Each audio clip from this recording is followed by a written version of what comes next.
the Federal Reserve keeping interest rates unchanged at 4.25% to 4.5%. But it makes a point of saying that uncertainty around the economic outlook has increased, and the Fed says it is attentive to risks on both sides of its mandate.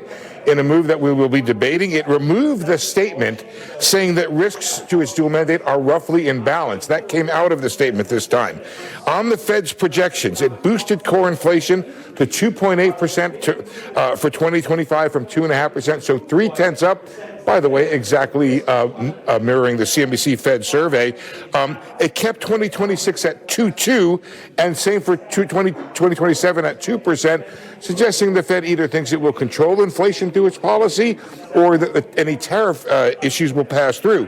It did reduce its growth forecast all the way down to 1.7 for this year from 2.1%. and by 0.2% in 2026. So the Fed does see a weakening impulse coming to economic growth. However, in answer to the discussion you were just having, it really kept the unemployment outlook very much unchanged, only a 10th increase in the unemployment forecast. So now you're wondering what they do with rates.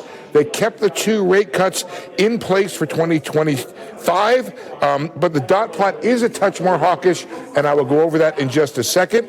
I want to tell you the news on the balance sheet, for which there is some. They reduced the runoff of treasuries down to $5 billion monthly from $25 billion. They kept the mortgage-backed security runoff at $35 billion.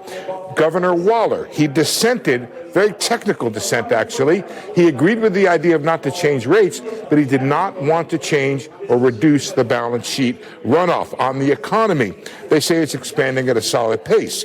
They say unemployment has stabilized, but inflation remains somewhat elevated. Now, let me give you the hawkish tilt inside this dot plot here. 4 of the 19 officials wanted no rate cuts, compared to only 1 in the December forecast. 4 see only 1 cuts, and 9 see 2 cuts.